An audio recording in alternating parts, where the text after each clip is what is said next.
Europeans have always been obsessed with fascism.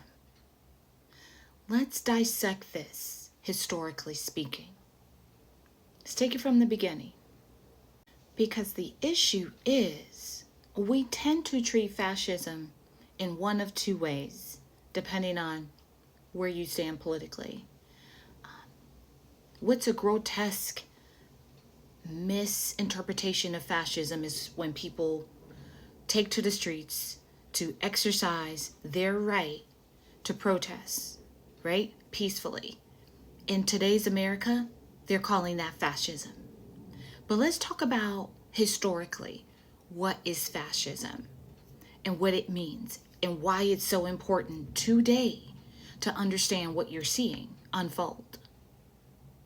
We like to act like fascism is some historical relic, some artifact of the past, but it's not. It's a playbook. It's not a moment. It's not some grim chapter of the past, right? We hear fascism. We think Mussolini's black shirts. We think Adolf and genocide. We think even World War II. But let's talk about how fascism became so successful and why you need to spot it as it's developing right underneath your noses.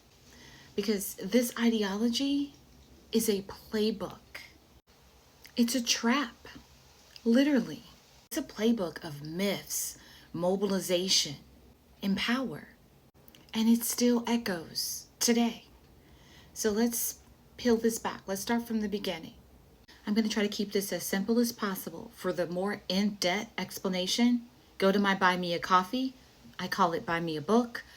There I expand a little deeper to give a little bit more context and sources of how my research led me to this. Try to break this down in 5 parts to try to keep it as simple as possible, but also powerful and compelling, because you kind of need to understand history to understand today. So part 1, the birth of the cult, Giuseppe Mazzini and his sacred nation, right? Before Mussolini ever raised a flag, Europeans were already worshiping the nation like a god. Giuseppe preached God and the people, a fusion of religion and nationalism. Big point. A fusion of religion and nationalism. He taught that dying for the nation was holy. Dying for the fatherland, to be exact. That's what he referred to as the nation. Dying for the fatherland was holy. Do you see the connection? And this spiritual nationalism seeded the emotional DNA of fascism. Because when faith becomes politics, dissent becomes the sin. And sin justifies the violence. Part of why you're seeing the chaos that you're seeing today. Because they are birthing an America of fascism. Make no mistake, the United States of America didn't stumble into this path. It prayed its way there. Part 2, the machine. Mussolini's myth of strength. That's the second part of this. See, he didn't invent fascism. He just industrialized it. Post-World War I Italy was chaos, inflation, and fear of socialism. Mussolini used Mazzini's sacred nation ideology as the blueprint.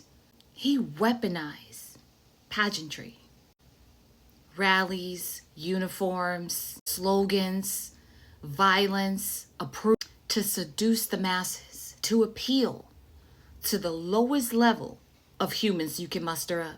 And clearly it worked. The March on Rome, I think that's the proof, right? It was theater turned into dictatorship. Europe's first fascist empire did not rise from ignorance. It rose from the adoration of order. Very much what you're hearing today.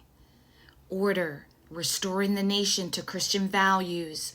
Order, restoring the nation to patriotic Americans. Part 3, The mirror. The mirror is Adolf, Churchill, and European hypocrisy. See, Europeans love to call fascism a German problem, but its fingerprints are everywhere. Whether you are a MAGA European, an Irish European, a German European, it doesn't matter. The fingerprints are everywhere. Adolf studied Mussolini's playbook. Fascism became continental, and many elites and conservatives admired the discipline until it turned monstrous. We're seeing the foundation laid for this right now. Even Churchill once praised Mussolini for bringing order before denouncing him. Very much like America with Adolf, right? All the Europeans were turning a blind eye until it became too monstrous, the white-on-white crime that we saw with the Holocaust of European Jews. Defend and tolerate until it becomes monstrous. That's the pattern. So that's the mirror. Part 4, faith as fascism. Faith, religion, is fascism's favorite costume. And that's why religion and fascism go hand in hand. Those are the foot soldiers. Italy built a school of fascism mysticism in order to merge politics and religion. And they weren't playing. They had rituals, they had oaths and imagery that made obedience sacred. And across Europe, churches often aligned with regimes promising moral order, very much like you're seeing in the United States of America right now, this moment, this day. Because once holiness meets nationalism, the result is spiritual fascism. Europe's cross became the sword, and fascism became its crusade. Part 5, digital fascism. The same obsession, but reloaded, revised, upgraded. Fast forward, fascism on Wi-Fi. Today's leaders are using AI, they're using propaganda and memes instead of parades. You all heard one of your favorite fascists, Netanyahu, say TikTok was his primary weapon. So make no mistake, they respect you so little that they boldly tell you in your face what they're doing, just like they did with the mandate for the conservative promise, also known as Project 2025. This isn't a secret. They've been very transparent with this plan for the past couple of decades. And here we are. The fact that the leader of what is supposed to be the so-called richest and greatest nation on earth posting an AI video of himself with a crown releasing shit on the protesters of No King's Day. And they ate it up. The Republicans are loving it. And they're saying he's just having fun. Why so serious? This is how it works. And this is how you become desensitized to the major red flags that they're poking your eyes out with. That's propaganda. It's digital dehumanization. Very much like what his army did on January 6th, smearing feces all over the Capitol, pooping on Nancy Pelosi's desk. I don't know what it is with these great apes and their passion with slinging feces, but here we are. It's the same European trick. This is in the playbook. This is not shocking. Turn cruelty into culture. And they've been priming their base for the past 15 years now to normalize cruelty, normalize violence, normalize dehumanization, normalize essay violence against children and women. It's disgusting. But here we are. History isn't repeating. It's actually streaming now. Now let's tie it all together, right? I gave you 5 key pillars of the birth of fascism to the revival of fascism to the blatant shoving it down your throat.